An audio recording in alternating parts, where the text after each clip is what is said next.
എല്ലാവർക്കും നമസ്കാരം. നമ്മുടെ മറ്റൊരു പുതിയ വീഡിയോയിൽ സ്വാഗതം.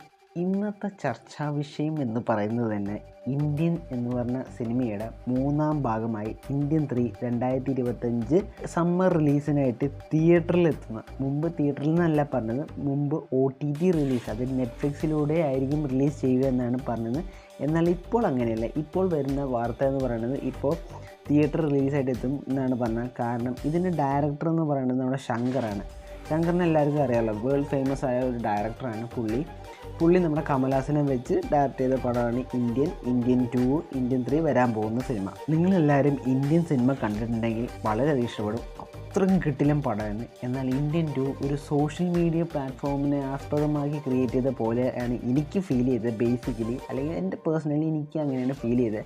ആർക്കും ഇഷ്ടപ്പെട്ടില്ല.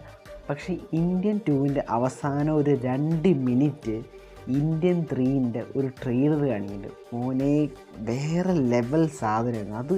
എനിക്ക് ഭയങ്കര ഇഷ്ടപ്പെട്ടു. അതായത് അത് അന്ന് അവർ പറഞ്ഞത്, കാരണം ആൾ ഒട്ടും ഈ റീസെൻ്റ് ഇൻ്റർവ്യൂവിൽ ആൾ പറഞ്ഞത്, അതായത് ആൾ ഒട്ടും എക്സ്പെക്റ്റ് ചെയ്തില്ല ഇത്രയും അധികം നെഗറ്റീവ് കമൻസ് ആ ഒരു സിനിമയ്ക്കെതിരെ വരുമെന്നും, അല്ല നെഗറ്റീവ് റിവ്യൂസ് ആ സിനിമയ്ക്കെതിരെ ഇത്രയും വരുമെന്ന് ആൾ ഒട്ടും പ്രതീക്ഷിച്ചില്ല എന്നാണ് പറയുന്നത്. സോ അതുകൊണ്ട് തന്നെ ശങ്കർ ഇതിൻ്റെ അകത്ത് നല്ല രീതിക്ക് ഹാർഡ് വർക്ക് ചെയ്തിട്ടുണ്ടെന്നും പറഞ്ഞു. അതായത് ഇതിൻ്റെ അകത്തും ഗെയിം ചേഞ്ചർ ഉണ്ടായിരുന്നു. നമ്മുടെ റാംചറിനെ വെച്ച് സംവിധാനം ചെയ്ത പടമാണുള്ള ഗെയിം ചേഞ്ചർ. അതിനകത്തും വളരെയധികം ഹാർഡ് വർക്ക് ചെയ്ത് ഈ പടം മാക്സിമം ബെറ്റർ ആക്കാൻ നോക്കിയിട്ടുണ്ടെന്നാണ് ഇപ്പോൾ ലേറ്റസ്റ്റ് ഇൻ്റർവ്യൂവിൽ പുള്ളി പറഞ്ഞത് തന്നെ. സോ നമുക്ക് എന്താണെന്ന് വെച്ചാൽ നമുക്ക് ഇനിയിപ്പോൾ വെയിറ്റ് ചെയ്ത് തന്നെ കാണാം. ഇപ്പോൾ OTT റിലീസ് മാറ്റി തിയേറ്ററിക്കൽ റിലീസിലോട്ട് ആക്കിയിട്ടുണ്ട്. സോ തിയേറ്ററിൽ നിന്ന് ഒരു കംബാക്ക്, കമൽഹാസൻ്റെ ഇന്ത്യൻ സിനിമയുടെ ഒരു പഴയ ഊർജ്ജത്തോടെ തിരിച്ചു വരാൻ പറ്റുമെന്നൊന്നും നമുക്കറിയില്ല. സോ നമുക്ക് വെയിറ്റ് ചെയ്ത് തന്നെ കാണാം.